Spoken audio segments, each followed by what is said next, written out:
for mature. Hey everyone, I'm bringing spooky season early. This is the Left 4 Dead 1 review. In case you're wondering why I wanted to review this, I was just playing it recently and decided, hey, this would make a fun review, or at least a short one. And to be honest with how legendary this game is, there's not a lot to say, so let's get on with the review. So, Left 4 Dead 1, released in 2008 by Valve and developed by Valve's technically Turtle Rock Studios. What can I say that hasn't even really been said before? We all know Left 4 Dead, the 4-player zombie co-op survival game that everyone's played at least once in their life. For good reason. It's one of the best co-op experiences you could have, though I did play single player for recording this just because I didn't want to bother trying to find survival games that the full campaigns. So with this review, I'm going to go with general overviews of each campaign instead of going through the levels one by one. I figured that would be overall most consistent, especially considering some campaigns, or the Crash Course and the Sacrifice in this game have varying level counts. So without further ado, let's get into the general overview of gameplay. Left 4 Dead, it's simple. 4 survivors, zombies, you kill those zombies, get to the end of the level. Now that sounds kind of boring, but that's not all there is to it. There's some resource management with your ammo, and also you have special infected, which you have the boomer, the hunter, the smoker, witch, and tank, which the boomer can attract towards with its bile, so shove it away before you shoot it so it doesn't explode on you, and make sure it doesn't vomit on you in the first place, or that will get an entire horde of infected on you and or your team. The smoker is entirely based on separating you from your party. So if you all are in a group and you start hearing someone screaming, make sure you look around for a smoker tongue, because that is probably someone getting dragged away. And if you get dragged away successfully, you're going to get just swarmed by a horde of zombies and probably die if no one comes back for you. The hunter is only really dangerous if you're not surrounded by your party. So he really only comes into play as a dangerous infected on like higher difficulties, or if you're just sort of rushing on the level through the levels on your own and the party's sort of like holding back rather than being at the same pace with you. Witch and the tank being the only boss zombies in this game. The witch, you can hear her from a mile away when she's crying. Honestly, whenever I hear a witch in these games, I literally get confused where she's at because I can hear it. It sounds like it's really close, and then I'm looking around, I can't find her. And then, obviously, don't use your flashlight on her or to aggravate her. Don't even get near her or it'll aggravate her. And make sure to just start shooting, especially if it's like a bot or someone else aggravates it. Just get her down as soon as possible, just so you can get it over with. Though, useful strat with a auto, I think this is only possible with the auto shotgun. I'm not too sure about the regular hunting shotgun, but you can crown a witch, which basically you just instantly kill her with a headshot, which is interesting mechanic that they even give you an achievement for. And then the tank, obviously very simple, is basically the Hulk as a zombie. He can throw cars, which if you get hit by him, you get instantly downed. He can throw rocks, which is just regular damage. He can swipe his arms at you, which does a shit ton of damage. And weakness really is Molotovs and getting constantly shot at. And don't split up your party if you encounter a tank. That is the number one way to die by a tank. They even say this in the game hints. Don't split up your party when you got a tank running after you. It is actually better to stay together when dealing with a tank than to separate. You have a fairly small selection of weapons in this game. It's literally like 5, including the pistol. You have the tier 1 weapons, which ends up being the pump shotgun and the Uzi. And obviously you have your pistols, but that's not technically under a tier of weapons in this. And then you have the tier 2 weapons, which is just the auto shotgun, the M16, and then the hunting rifle. And the animations on these very clearly show that this was based on Counter-Strike Source because of the view models and everything, which I find interesting because I think with this one, in Left 4 Dead 2, they basically used CS Sources and CSGO's animations respectively, which I find pretty interesting. The Counter-Strike DNA is pretty heavy in both of these games. And you have the health items and throwables. There's not a lot to talk about here. You have the med kit, which heals your entire... Well, not your entire health bar, but majority of your health bar. You have the pain pills, which is a temporary health boost. You got the pipe bomb, which if you throw it, attracts a bunch of zombies. And you have the Molotov, which burns everything in its radius that it hits. So before we get into the campaigns, let's go for a little story overview. All these campaigns follow the 4 survivors: Bill, Zoe, Lewis, and Francis. A non-vet, a college student, an office worker, and a biker. Sounds like a pretty stable team, right? You'd be surprised because they actually are a pretty good team of survivors.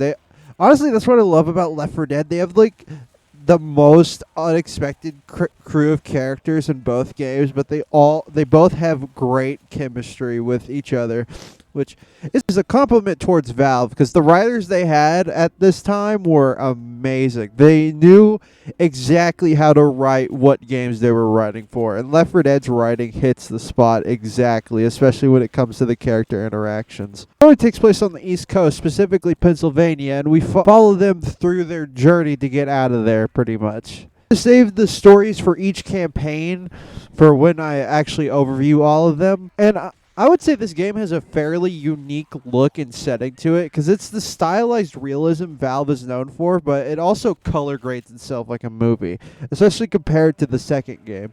This game is dark. Almost all the campaigns take place at night, and even if you do get a sunset or daytime setting, it's still like washed out and foggy at some capacity, which I love. It makes it feel like an older zombie horror film. This aesthetic honestly feels like it's based off the zombie movies at the time and some of Romero's film, but like it has a 28 Days Later Romero vibe almost to this one compared to Left 4 Dead 2's, which is sort of like a southern grindhouse film, especially if you look at Left 4 Dead 2's advertising. Or at least that's how I would compare these films to movie genres and their aesthetics. I'll get more into Left 4 Dead 2 because I plan to do a video on it later. So let's get back to Left 4 Dead 1 and its campaigns. So the first one up, you know it, you love it, No Mercy. This is your fairly standard zombie city fare. You start off on the apartment building that's actually in the intro, though if you pay attention to the intro, it's slightly different than how it's portrayed actually in the game. So I'm wondering if the intro video that we see still had some early in development assets used instead of the final ones we see in game. Also, if you turn around and walk forward, jump on that ledge, you'll see this air vent there on the bottom half of the wall. That is a way to skip through the level, but I just went through the apartment in this footage just so I could actually properly show off the level. But this first level is just like you going through an apartment complex. It's really short, honestly, for a Left 4 Dead level. Not the shortest level, I think, but you just go through the apartment building, and then you walk through a street to the subway, the entrance to the subway station, where the safe room is. There's also a car with an alarm on it. But this is clearly a tutorial level because it gets you introduced to everything. You can fairly quickly get a grasp on what you're supposed to do and how you're supposed to do things in each level just by this level alone, and it's perfect. And then after you're done with this level, we get to the subways level, which it's a subways. It's literally just you're walking through subway stations, and then you get into this generator room. You open the door, you walk out. You could go to the bottom of the building, but I don't know anyone who does that. I literally just jump straight out of one of the windows and just try to head straight to the safe room, and that's about it. And then after all of that, you get to the sewer, which is a pretty misleading title because you don't even get to the sewer until the final half of the level. This one is probably one of the more famous levels from this game because you have the gas station that you can blow up, and it also has the forklift event on it, which this is the first crescendo event in the game, which it's okay. It's not the best crescendo event. It's not too difficult to get through because all it really is zombies running in onto that ledge. Or not ledge. What would you call those things? Awning? Basically zombies running onto the awning you're walking on, and then you make it through. You get into the building, and then it stops, and then you make it through some storage areas, and then you walk down a flight of stairs, and then you finally get to the namesake of this level, which is the sewers. Which, actually playing this, I found out there's 2 different routes you could take for the sewers. There's the one manhole cover you find as soon as you walk in, and then there's another one, I think it's either to the right or the left of it, where you could actually just go straight to the ladder that leads you to the top of the sewers, which leads you to the next safe room, which is in the hospital. And now we're to the hospital. I don't have a lot to say about this because it's an interior level, so there's not a lot to say or like look at. It's a decent hospital interior. I like the elevator crescendo event. It's pretty fun. And then oh yeah, I almost forgot the construction area. I forgot that was a part of this level. The construction area where you're walking through right before you get to the safe room is honestly amazing. I love how that area visually looks. And then after that, you get to the safe room, and then we get to the finale, which is basically just getting to the rooftop of the hospital and calling a chopper. The elevator shaft, well, is it an elevator shaft? I think it is. But that section is so funny because you can just have specials spawn in, and they try to get to you, and then they just immediately fall into the hole. Like, if you look at this footage, I had a tank fucking fall in, and it's the funniest fucking shit ever. I had a lot of comedic moments recording this. But yeah, you make it to the rooftop. You walk across the helipad, you get into the little, what would you even call that? I'm not a construction guy. I never worked at a hospital, so I don't know if like hospitals usually have like little sheds at the top of it for like radio calls and stuff for helicopters.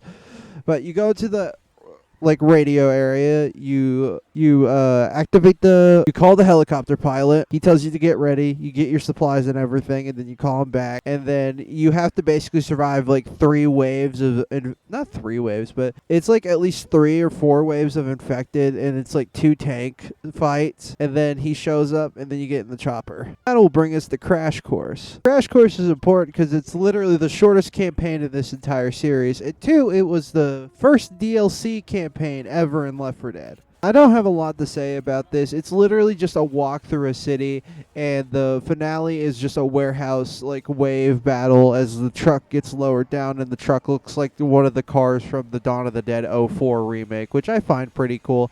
And by kind of looks like it, literally it looks nearly the exact same. I do not know how Valve got away with that. Then that will bring us to Death Toll. Death Toll, there's not a lot to talk about. Start on a highway, and you end up making it through some tunnels to a drainage system plant, and then you make it through there, and then you end up at a train yard.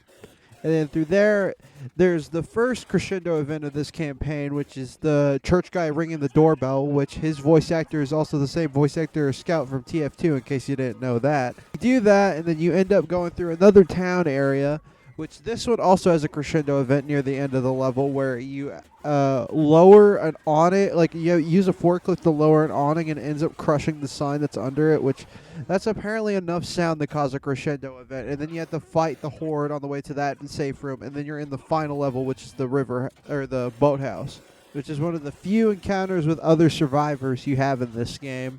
And I like the boathouse defense, though. Depending on what difficulties you're playing on or what kind of team you have, it is kind of easy to cheese it and just stay on the dock until the boat arrives, which is usually what I do. So it's pretty easy to get around the it's not even like a difficulty spike. It's pretty easy just to do that. Up next is Dead Air, and guess what? More towns. Also, there's no direct connection with Death Toll in this one. There was going to be a campaign in between this and Death Toll. I think, if I am correct, it's Damn It was actually supposed to be the one in between this and Death Toll, but it never got made at any capacity. Well, no, there's the beta levels that got officially released as workshop items for Left 4 Dead 2, but yeah, it doesn't exist at any official capacity. And now with Dead Air, there's a lot of verticality with this because you start on like rooftops. Mainly, the actual starting area is like a greenhouse, but it's like a bunch of rooftop areas at first. So you start on like a bunch of rooftops, you make your way down into the city, and then you get to the first safe house, and then after that you go back up onto the roofs, and then the crescendo event in this level is actually a crane moving like a it looks like a dumpster. I don't know if it's like a crate or whatever, or a shipping container. So you can walk across the gap over there. Then you make your way through an office building, and then we get to the construction site level, which this one also has a crescendo event where once you actually get to the main section of the construction site, there's like a big blockade with gas cans and propane tanks. You have to explode that, and that alerts the horde, and you have to fight your way through that. Then at the end of the level, you finally make it to the airport, and you make your way through some parking garages, and then you make it into the safe room outside the terminal. And then the terminal level, which this is literally just making your way through the airport. If I remember correctly, oh yeah, there is 2 crescendo events. You have the metal detectors in one section, and then you have the van that you... How does this even work? The van section kind of pisses me off, because was the wheel already turned? Because if I remember correctly, on the model, the van doesn't have turned wheels. So it's just it's turning even though the wheels still stay straight. Anyway, and then you make your way to the safe room. After that, it's the finale, baby, which this has got to be one of my favorite finales. I love the absolute cinema of the airplane coming down and crashing right in front of you as you make your way out of the safe room. I also love the skybox is kind of finicky because I am using the PlayStation PC version of Left 4 Dead 1, so the skyboxes and everything probably look a bit finicky due to my graphics settings. But I like this one. The minigun placement, though, is kind of funny because I never touched the minigun whenever doing this finale because it seems kind of pointless, especially if you just stick around where the plane's actually supposed to land and you don't get absolutely demolished by specials or tanks. It's pretty easy to make it through this finale. And then after flying out on the jet, we make it to Blood Harvest. Blood Harvest being the final campaign of the base game. You'd think it would be a big finale, but it's not really. It presents itself like most other campaigns, and I get that they were planning to update this, but I'll get more into it with my Left 4 Dead 2 review, mainly like with how that released an exact year later over this, because it's a lot of game development stuff, and the sacrifices included in that, but that'll get covered in my Left 4 Dead 2 review. But anyways, Blood Harvest. You're mainly walking... a lot of this campaign is just walking through forest and train, you start out in the forest, you make your way through some train tracks and stations, then you end up going through farmland and ending up at I don't know if they ever explained why the radio station's in this house. I guess it was near a military site, or the person that lived in that house just happened to have a radio, and you call the military, and they pull up an attack vehicle, or what is it? It's just an armored military personnel vehicle, but that's where you get extracted. And for a while, this is where Left 4 Dead 1 ended. A few months into Left 4 Dead 2's release, and already a full year after, or nearly 2 years after this game's release, they released The Sacrifice, which you can clearly tell this was not made in the Left 4 Dead 1 development cycle, because this campaign looks completely visually different from every Left 4 Dead 1 campaign. I mean, Crash Course, I guess you could say, is kind of similar, but it's like, you could tell, like, it has the Left 4 Dead 2 design influence of actually having, like, bright skyboxes and stuff, versus, like, most of the campaigns, including Crash Course, where it's all set at night, dark, you can barely see anything. But I do like this setting change. It's a very good break from the monotony, especially if you're playing OG Left 4 Dead 1. But you actually are on a train making your way to a dock, and you might be wondering, hey, did the Blood Harvest end with you getting in a military personnel vehicle?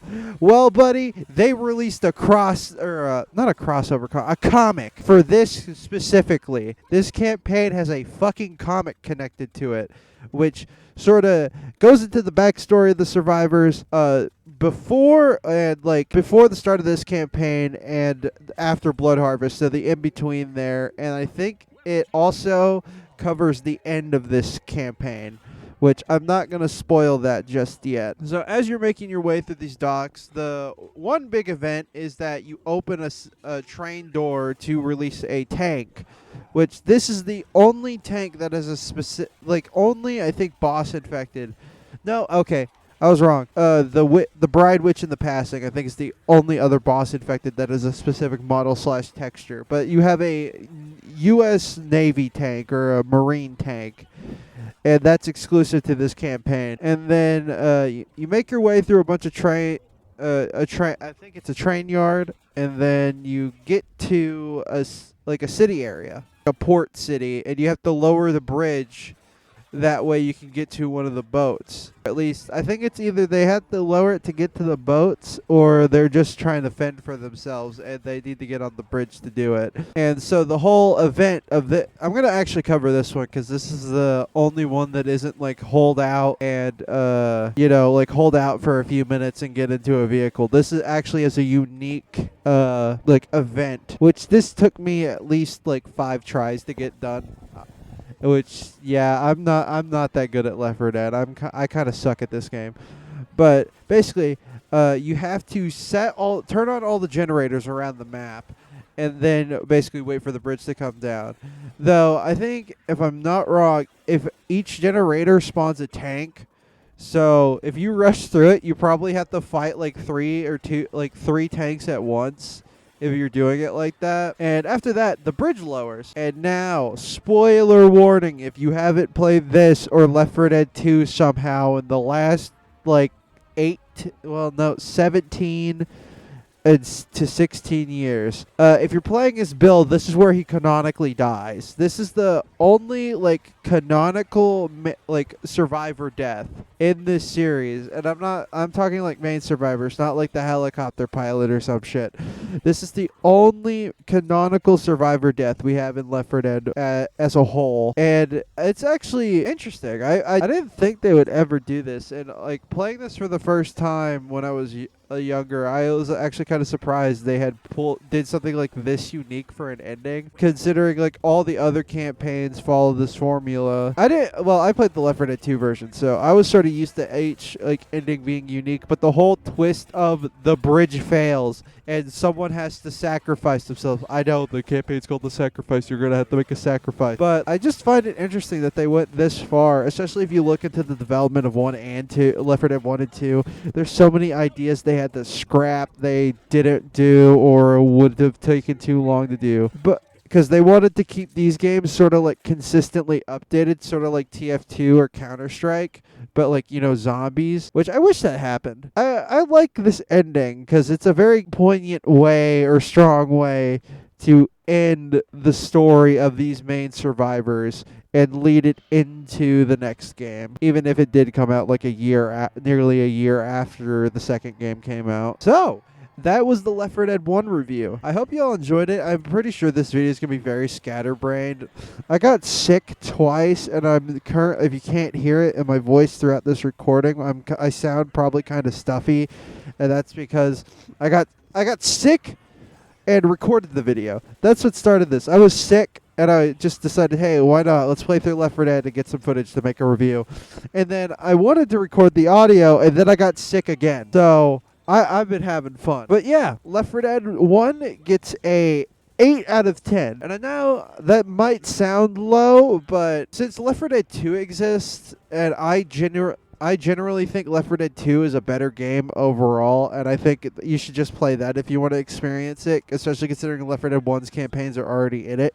It's only slight differences for balance changes and versus mode balance, so that's all you're really missing out on is some geometry being changed here and there. If you just really like Counter-Strike or Counter-Strike Source-esque animations, because that's also the only thing you really get from this.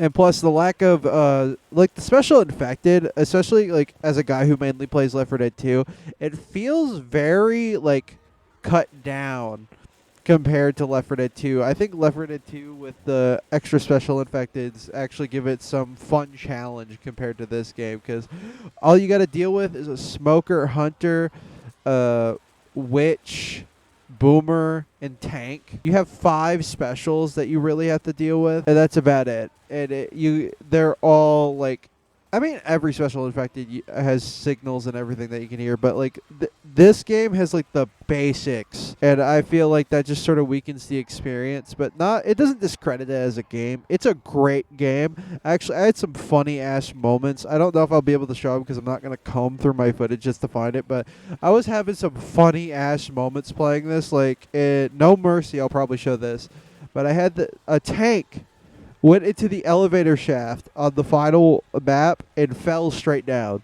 which was funny as hell. And this game actually has some pretty fucking comedic moments when you're playing with friends or on your own. The AI is pretty funny sometimes. And with that, yeah, Left 4 Dead, I'd recommend it, but honestly, with Left 4 Dead 2 existing, I would just play that instead. So with that, I hope you all enjoyed the video. Like it if you like it, dislike it if you dislike it, subscribe if you want to, and I am out.